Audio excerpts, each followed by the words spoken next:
Hola, buenas tardes, ¿cómo andan alumnos y alumnas? Me vuelvo a presentar, soy la doctora Camila Pereira.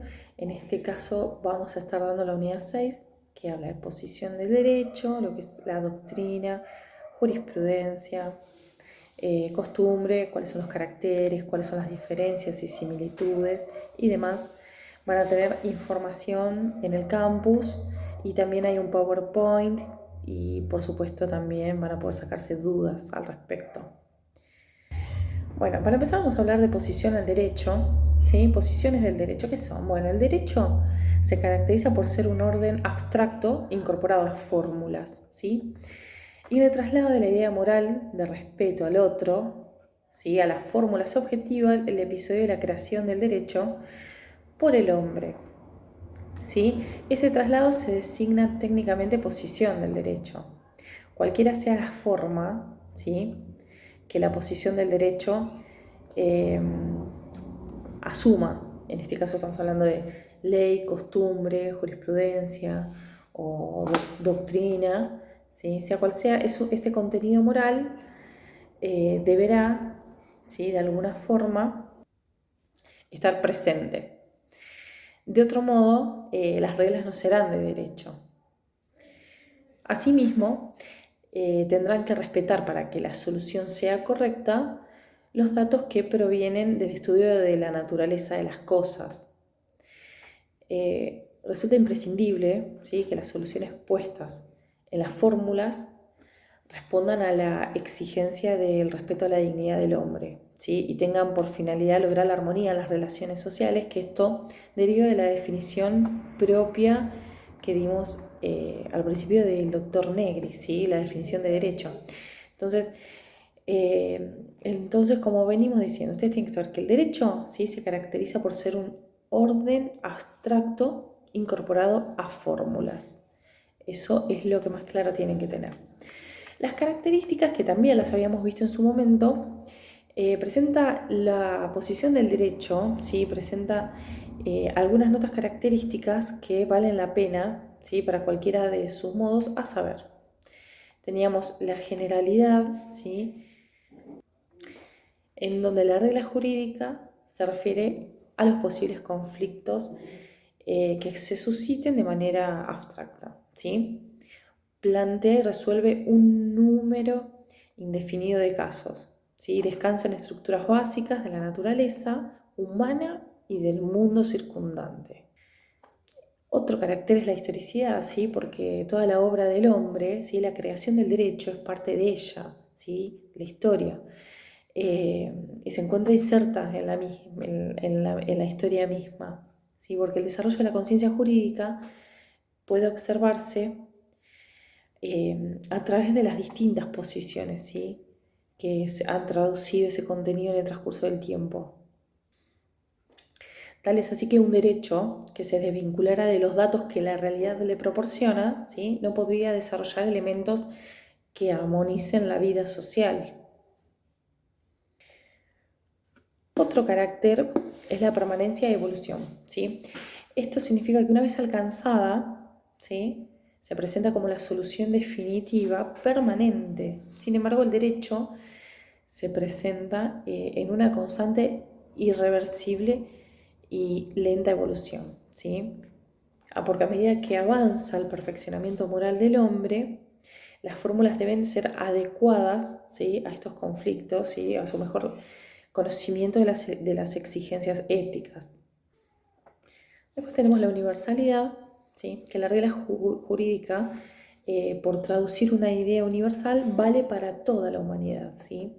Esta característica no implica desconocer las características propias de cada pueblo, ¿sí?, las que deberán tenerse en cuenta en la integración de sus soluciones, pero sí recordar que la dignidad humana es una sola, ¿sí?, en cualquier lugar y tiempo. Publicidad. Esta característica se refiere a que van a ser posiciones de derechos aquellas fórmulas que cobren notoriedad en la vida social, ¿sí? No puede ser una posición del derecho la decisión que no se hace pública, ¿sí? El derecho es un asunto público, vinculante, ¿sí?, y por lo tanto vincula a la sociedad entera. Esta publicidad se hace en algún momento no sé si lo vimos, ¿sí? O lo verán, que es acerca de la creación de las leyes que se encuentra establecida en la Constitución Nacional, en donde, ¿sí?, se le da publicidad a las normas, a las leyes que se crean, ¿sí? Es uno de los procedimientos, sería el procedimiento final, para que sea obligatoria, ¿sí?, su publicación en el boletín oficial. Bueno, vamos a hablar un poco de la costumbre jurídica, ¿sí?, como primera posición del derecho. El primer paso en la evolución del derecho, ¿sí?, que marca en gran medida la progresiva constitución de la conciencia jurídica, es la costumbre. En ella, la fórmula aparece implícita en la vida social misma, ¿sí? Respecto de los modos de posición, la costumbre aparece como un derecho no escrito. Ustedes imaginen que cuando hablamos de costumbre nos referimos a aquellas cuestiones que se repiten, una costumbre tal y lisa como la conocemos, ¿sí? La costumbre o derecho consuetudinario, como también se le dice, ¿sí?, que es la forma primitiva del derecho, en sus comienzos comenzó a darse, ¿sí?, como una costumbre, y después se da la voluntad jurídica de un grupo social y que se manifiesta en ella a través de su comportamiento. Muchos juristas consideran que esta manifestación del derecho se ubica en una fase previa a la del derecho, ¿sí?, a la del proceso de formulación abstracta y conciencia. Es decir, que se trataría de una vivencia espontánea e intuitiva de la vida, de la idea moral. En primer lugar, ¿sí?, se requiere que exista un uso, es decir, que la voluntad del grupo se exprese, ¿sí?, materialmente, y que ese uso adquiere certeza cuando es generalizado y es notorio, ¿sí? Es decir, que no haya al mismo tiempo una costumbre contraria, ¿sí?, y que además la practique todo el grupo, ¿sí? Requiere asimismo que se repita durante un tiempo suficientemente largo como para comprobar la uniformidad del uso, ¿sí?, de manera continua, y que se trate de un uso público para considerarlo costumbre jurídica. Y en segundo lugar, ¿sí?, esta repetición constante por sí sola no basta, ya que hay actos que se repiten continuamente sin constituir costumbres en sentido jurídico, ¿sí? Se transforman en una expresión del derecho cuando quienes la practican les reconocen obligatoriedad, ¿sí? Vamos a ir a una definición que nos da Jean Vías, ¿sí?, que dice que podemos definir a la costumbre, ¿sí?, como la observancia constante y uniforme de un cierto comportamiento de los miembros de una comunidad social con la convicción de que responde a una necesidad jurídica, ¿sí? Esto hace referencia a que de aquí, ¿sí?, de esta definición, surgen los elementos constitutivos de la costumbre, ¿sí?, con los cuales son el elemento objetivo, que está constituido por esa serie de actos semejantes, uniformes y constantemente repetidos, ¿sí?, que para ser considerada costumbre debe presentar los siguientes caracteres. Entonces, uniformidad en el modo de la realización del hecho, ¿sí?, sin alteraciones sustanciales con relación a las anteriores. Necesitamos una repetición constante y no interrumpida del hecho configurativo de la costumbre. Generalidad de la práctica del hecho, ¿sí?, que no habrá de ser efectuado solo por ciertos sectores, sino por todo el pueblo, ¿sí? Es decir, que tiene que ser un acto, entonces, que se repita constantemente y por el pueblo, no por una sola persona, sino no es costumbre si lo hace una sola persona. La duración de la práctica tiene que ser por un determinado tiempo, ¿sí? Jean Vías, por ejemplo, habla del derecho canónico en el cual se exige 10 años de uso para la costumbre praeter legem, ¿sí?, 40 para la costumbre contra legem, ¿sí? Eso en referencia al elemento objetivo. Después tenemos el elemento subjetivo de la costumbre, que radica en la convicción, ¿sí?, de la observancia de que la práctica responde a una necesidad jurídica, ¿sí? Es decir, no solo se necesita que la conducta se repita por un largo tiempo, sino que además se debe tener la convicción de que responde a una necesidad jurídica. Bueno, como les comentaba, en los orígenes, ¿sí?, en la evolución histórica, la costumbre, ¿sí?, en los orígenes de todo el pueblo, la costumbre consagró la práctica jurídica diaria, ya que siempre reflejó un estado de necesidad del grupo social que finalmente se plasmó en una norma que lo rigiera, ¿sí? Una norma que primero fue transmitiéndose oralmente y que después se asentó en varias legislaciones, que no fueron otra cosa que una compilación de usos y costumbres practicadas hasta el momento. Por ejemplo, las 12 tablas, ¿sí? Las 12 tablas fueron sin duda, ¿sí?, la costumbre como fuente principal del derecho, ¿sí?, allá por Roma, ¿sí?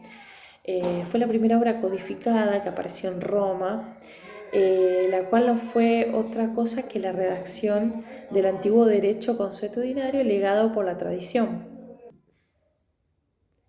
Asimismo pasó con los escritos de Paulo y Ulpiano, que se encuentran en el Digesto, las Institutas y en el Código promulgado por Justiniano, y que son un resumen de toda la legislación y jurisprudencia romana, los cuales admiten la existencia del derecho consuetudinario con el mismo valor que el derecho escrito.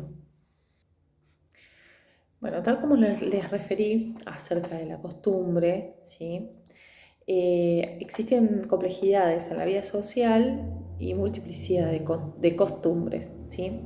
Las costumbres no son siempre de todos los integrantes del grupo social, porque los grupos humanos son complejos y presentan una peculiar organización interna que muestra la distribución, ¿sí? La distribución heterogénea y obviamente de los centros del poder y del control social que nos encontramos.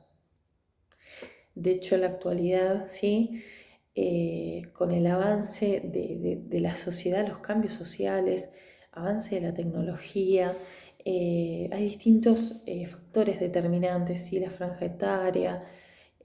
Podemos ver que el comportamiento adecuado de un anciano ante una determinada situación puede ser distinto del que se espera de un joven en las mismas circunstancias, ¿sí? El panorama es mucho más complejo en una sociedad moderna, en donde se caracteriza el alto grado de desarrollo en la división del trabajo, la proliferación de sectores y núcleos tradicional, ¿sí? Es más necesario hablar de las costumbres de determinado sector o clase en vez de hablar de la costumbre general. Esa es una complejidad, ¿sí?, porque la clase social, edad, estado civil, profesión y otros tantos elementos distintivos de la personalidad adquieren relevancia habitualmente en la identificación del núcleo común que permite afirmar la existencia de una costumbre. Bueno, vamos a pasar a hablar de los distintos sistemas que existen, ¿sí? Tenemos el sistema de derecho escrito y el sistema del common law, ¿sí?, que son dos sistemas totalmente diferentes y que se caracterizan cada uno por, si uno es escrito por un lado y el otro es más consuetudinario, ¿sí?, más de las costumbres. Pasaba que antiguamente aquellas sociedades menos evolucionadas se regían no por sistemas codificados como es el nuestro, que acá en América o por lo menos en la Argentina tenemos el civil law, ¿sí?, que es el derecho codificado, lo tenemos plasmado, por eso tenemos el Código Civil, el Código Penal, tenemos nuestros códigos que están escritos. Mientras que en estas sociedades que no eran, no se encontraban evolucionadas, se basaba su derecho en la costumbre, ¿sí?, en lo que se iba transmitiendo de generación en generación, ¿sí? Este sistema se lo denomina derecho consuetudinario y, bueno, a medida que las sociedades y las relaciones humanas se fueron evolucionando y se fueron tornando cada vez más complejas, se fue dificultando también las relaciones entre sí, y ahí es cuando aparecen dos o más costumbres que son contradictorias, ¿sí? Y bueno, a tantas costumbres contradictorias comenzaba a generarse conflictos y los conflictos debían resolverse. Entonces se le fue ahí cediendo terreno al derecho escrito y el mayor grado, ¿sí?, de desarrollo fue con la codificación. Actualmente, la mayoría de los países, ¿sí?, el derecho se manifiesta por escrito y por lo general es codificado, pero tenemos algunos países que los voy a nombrar, ¿sí?, que son Inglaterra, y gran parte de sus colonias como Hong Kong, ¿sí?, Malasia, Singapur, Sudáfrica, Canadá, Australia, Estados Unidos, Nueva Zelanda, con excepción de algunos estados como Quebec en Canadá o Luisiana en Estados Unidos. En estos casos rige el sistema Common Law, ¿sí?, que es un sistema de derecho no escrito. Se basa fundamentalmente en la costumbre, ¿sí?, es consuetudinario, y en los fallos precedentes, ¿sí?, así como en los países en donde prevalece el sistema civil law, ¿sí?, nos basamos como fuente en el derecho escrito, en la ley. En los sistemas de common law, ¿sí?, hay un predominio por sobre la costumbre, ¿sí? Los jueces del common law, para resolver un caso, para dictar una sentencia, lo que hacen es buscar un caso parecido en el que hayan fallado, ¿sí?, o hayan resuelto de una forma, pero no citan directamente la costumbre, sino aquellos fallos o resoluciones anteriores que la vienen aplicando, ¿sí?, que se denominan precedentes judiciales, ¿sí?, de modo que estos, de esta forma, funcionan como prueba, ¿sí?, de la existencia de la costumbre vigente, ¿sí? Los países que nos regimos por el common law, ¿sí?, por este sistema, muy excepcionalmente también nos basamos a la hora de, de justificar, de fundamentar una sentencia en los precedentes, en la jurisprudencia, en los fallos, ¿sí? Si bien en Argentina, sí, el derecho es escrito, y si bien la fuente primordial es la ley, es indiscutible la importancia, ¿sí?, de la costumbre como una fuente material.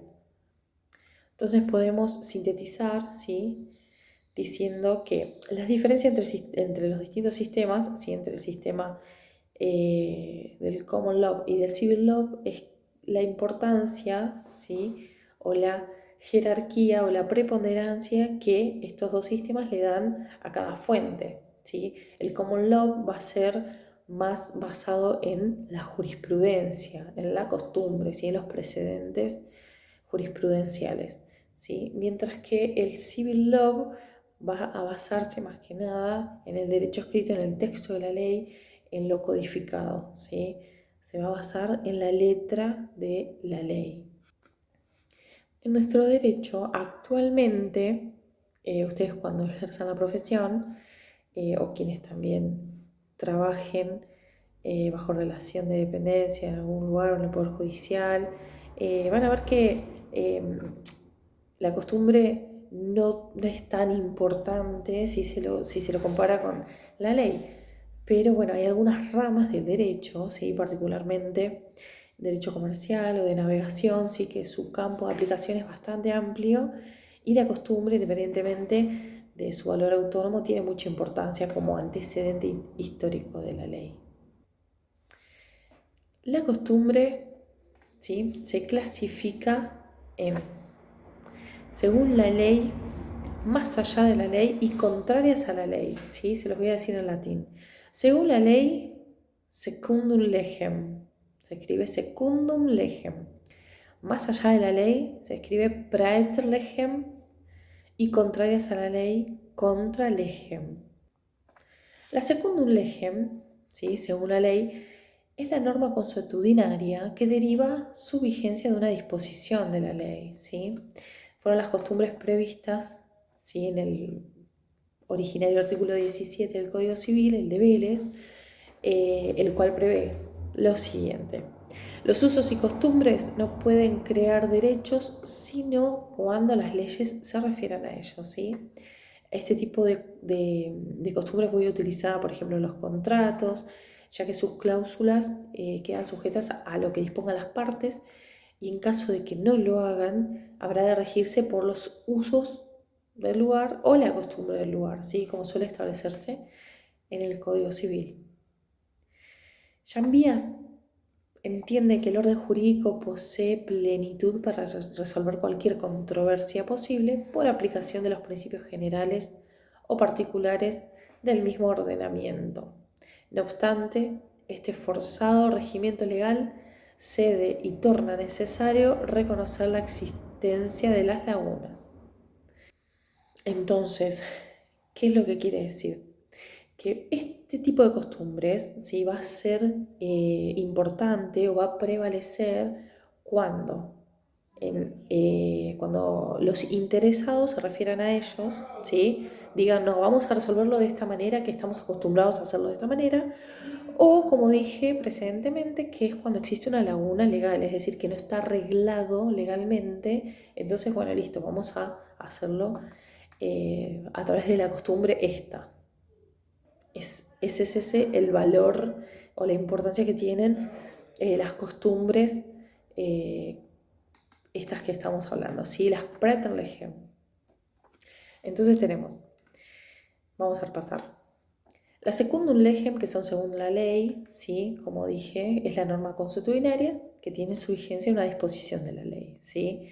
Están previstas en la redacción, ¿sí?, por los usos y costumbres, y no pueden crear derechos sino cuando las leyes se refieren a ellos, ¿sí? Es muy utilizada en los contratos. Después las Praeterlegen, ¿sí?, que es la norma consuetudinaria, ¿sí?, que rige aquellas cuestiones en donde no se prevé en la ley, por lo tanto, o lo pueden decir las partes interesadas, o cuando existen lagunas. Hasta ahí vamos bien. Y la última, que es contra legem, que son aquellas costumbres contrarias a la ley. ¿Esto qué significa? Es una costumbre constituida en contradicción con la ley y es un tipo de costumbre que no está permitido en nuestro ordenamiento, tal como se extrae de la parte final del artículo 17. El artículo 17 dice: los usos, prácticas y costumbres son vinculantes cuando las leyes o los interesados se refieren a ellos o en situaciones no regladas legalmente, siempre que no sean contrarios a derecho. Con esto último, ¿sí?, con esta parte que dice siempre que no sean contrarios a derecho, se está refiriendo a las costumbres contrarias a ley, ¿sí? Bueno, nos queda por analizar la diferencia entre costumbres y usos sociales. Muchas veces uno realiza determinados actos, ¿sí?, constantemente, que no configurarían una costumbre jurídica, como por ejemplo dejar propina, hacer la cola en el banco, ponerme una corbata, saludar a los conocidos, etc., ¿sí?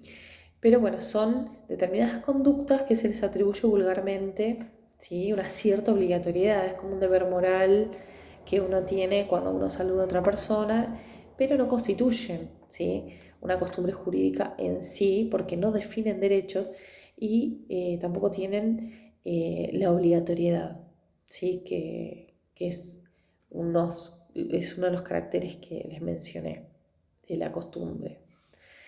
Pero bueno, ambas pertenecen, sí, al género costumbre y lo que sí, a diferencia del uso social, tiene la costumbre es que la persona que la realiza tiene esa convicción de obligatoriedad y necesidad jurídica que no existe en el uso social. Entonces, en estos casos puedo, por ejemplo, saludar o no a una persona, ¿sí?, sin que esto implique que se me fuerce a hacerlo y no voy a obtener ningún castigo, ni tampoco voy a ser sancionada, ni existe tampoco una ley que me pene. Y también hay que tener en cuenta que vivimos en una sociedad en donde, como les mencioné anteriormente, ¿no?, dependiendo la edad, ¿sí?, dependiendo el sexo, muchas veces dependiendo las profesiones, el lugar en el que se vive, la historicidad y muchos factores, hay distintas costumbres y usos, pero que tampoco se podría pensar en vivir exhaustivamente, ¿sí? Una vida llena de costumbres, porque introduciría mucho, pero muchos límites, si estaría tan limitado nuestra libertad personal, que es algo absolutamente innegable, ¿sí? Es un derecho inalienable, ¿sí? Es innato, eh, y que puede ser también contradictorio en parte, porque uno viviría todo el tiempo las costumbres vigentes y las viviría de una forma ya coercitiva, opresiva, ¿sí? Aunque algunos se sentirían satisfechos, pero bueno, no se permitiría la expresión, la libertad o de decidir hacer otra cosa que no sea una costumbre. Entonces, si por ejemplo la costumbre en la Argentina es juntarse en familia todos los domingos y se tiene que vivir de esa forma, no tendría uno la libertad de optar por no ir ese domingo, por ejemplo. Eh, y esto atentaría también por un lado eh, a la vida social del hombre, perturbaría en parte y a la libertad, como les comentaba, ¿sí? Entonces es importante encontrar un equilibrio, ¿sí? Algo armónico, ¿sí? Entre, sí, que no se vaya para ninguno de los lados, que sea un equilibrio. Bueno, vamos a hablar un poco de la costumbre y la ley, ¿sí? El positivismo, ¿sí? ¿Se acuerdan? Positivismo, naturalismo y naturalismo. Bueno, el positivismo que reinó a lo largo del siglo XIX en Europa continental y en Latinoamérica pretendió relevar la costumbre como una fuente del derecho principal, ¿sí? Secundaria, y que la ley escrita se constituya como la principal fuente, ¿sí? Porque ustedes recuerdan que el positivismo eh, se apoyaba a la ley, ¿sí? Al texto de a la ley escrita, y fundamentalmente era eso y nada más que lo que decía la ley. Así que bueno, justamente el positivismo consideró como principal fuente a la ley y a la costumbre como una fuente secundaria y que solo tiene un valor si lo reconoce la propia ley. Y si bien esto es así, hay que entender que los jueces también son seres humanos, son personas que se nutren de valores, que tienen vivencias y que de alguna u otra forma encuentran en las costumbres vigentes, ¿sí? O en sus costumbres vivenciadas, una guía permanente, ¿sí? Para el cumplimiento de su misión, que es dictar sentencia. Muchas veces acá se lo denomina que utilizan la sana crítica, sus vivencias, su forma de ver la vida, constituido por costumbres, por vivencias y por las costumbres que ellos en su pueblo y en su momento determinado vivenciaron, ¿sí? Las costumbres generalmente nos guían, ¿sí? Y así como las costumbres, les comento, tienen que ver mucho con las personas, también pasa con los jueces, ¿sí? No es lo mismo un juez de una determinada edad que de otra, o también tiene mucho que ver con las costumbres que existían en los momentos en los que ellos se criaron, y es muy, pero muy personal, ¿sí? Cada situación. Entonces podemos decir que las leyes consisten en proporciones enunciadas por el legislador, por virtud de las cuales se establece una obligación, ¿sí? Si esas leyes no se limitan a consagrar legislativamente una costumbre generalizada de los integrantes del grupo social, la ley enuncia una conducta como debida, pero debe aguardar que los sujetos la apliquen para que pueda hablarse propiamente de ley vigente. Mientras que la costumbre de por sí, ¿sí? La costumbre de por sí es un hecho social, y la norma consuetudinaria, ¿sí? Consuetudinaria simplemente es un pensamiento a posteriori, en el que el hecho social ya existente ¿sí? Es pensado como debiendo ser. De hecho, creo que lo dimos en una de las primeras unidades, les había mencionado que una de las características del derecho era la que era una creación humana, que es constante, que evoluciona. Esto también tiene muchísimo que ver con esto, ¿sí? El hecho social ya existente, que en este caso puede ser una costumbre de por sí, va evolucionando o simplemente es un pensamiento a posteriori, pero que en definitiva recién cuando ¿sí? Este pensamiento, esta conducta comienza a hacerse cada vez más fuerte y se convierte en ley, luego de su publicación, recién ahí es obligatoria y es acatable, ¿sí? Pero bueno, podemos decir que una costumbre puede perder vigencia tan pronto como el legislador se pronuncia en contra de ella, pero no puede ser así, ¿sí?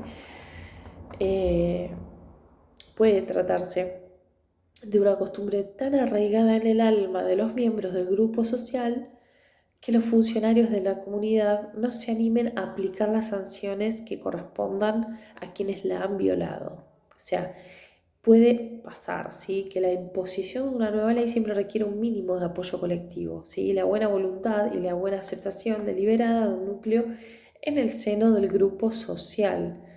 Es decir, que el legislador debe tratar de interpretar la realidad y no imponerse sobre ella. Y siempre hay que ver esa cuestión, ¿sí? No solo que es una, una construcción social, ¿sí? Es una construcción del hombre, ¿sí? Que la ley, muchas veces hay determinados sectores que no están de acuerdo y podemos hablar de muchas leyes discutibles. Ustedes saben las últimas leyes que salieron que son discutibles en algunos sectores casi divididos, pero el tema es el siguiente, que bueno, la vigencia dice generalizada una costumbre no demanda la actividad de los funcionarios. Pero bueno, hay que tener cuidado también, ¿sí? Y hay que no imponerse, ¿sí? No imponerse con una ley a una costumbre que esté tan arraigada en el alma como mencioné, ¿sí? Las leyes deben obedecer a lo que el pueblo necesite, lo que el pueblo quiere, lo que un grupo social apoye. Y bueno, por último, para ir finalizando, les voy a mencionar la recepción de la costumbre en el derecho argentino, ¿sí? En derecho constitucional tenemos, por ejemplo, en nuestra Constitución prevalece la fuente legal sobre la consuetudinaria, ¿sí? No obstante, se señalan algunas instituciones de origen consuetudinario, es decir, costumbre. ¿Sí? Por ejemplo, tenemos artículo 24 de la Constitución, ¿sí? El juicio por jurados. Tenemos un control judicial de la constitución de las leyes. Tenemos también gobiernos de facto, ¿sí? La Constitución de 1853 nada dice acerca de la situación que se produce cuando es derrocado el Poder Ejecutivo por vía revolucionaria. Después, en lo que se refiere a derecho civil, ¿sí? En esta rama, el punto de referencia ha sido el artículo 17, que yo se los leí, ¿sí? En donde dice que las leyes no pueden ser derogadas, ¿sí? En todo, en parte, sino por otras leyes, el uso, la costumbre o práctica no pueden crear derechos, sino cuando las leyes se refieren a ellos. Y luego con la entrada, ¿sí? Del nuevo código vigente desde el 2015, se sigue en esta misma línea. Tenemos también el derecho penal, que en esta materia la costumbre tuvo, ¿sí? Mayor importancia en la antigüedad, siendo aplicable en la actualidad, pero únicamente para interpretar y aplicar la ley penal, así también como para mejorarla en aquellos casos en que así lo necesite. Así que bueno, alumnos y alumnas, antes de terminar les leo por arriba, ¿sí? Cuáles van a ser los temitas que van a tener que tener más o menos en claro de esta unidad y finalizamos por hoy. Van a tener que tener en cuenta el concepto, ¿sí? El concepto de costumbre, su evolución histórica, la similitud de los actos, la complejidad, ¿sí? De la vida social y la multiplicidad de costumbres que también se los mencioné, la diferencia entre common law y civil law, la clasificación de las costumbres, sí, que también se las mencioné, los usos sociales que son, la costumbre y la ley, y esto último, sí, que es la recepción de la costumbre en el derecho argentino. Les mando un saludo y nos vemos la próxima. Adiós.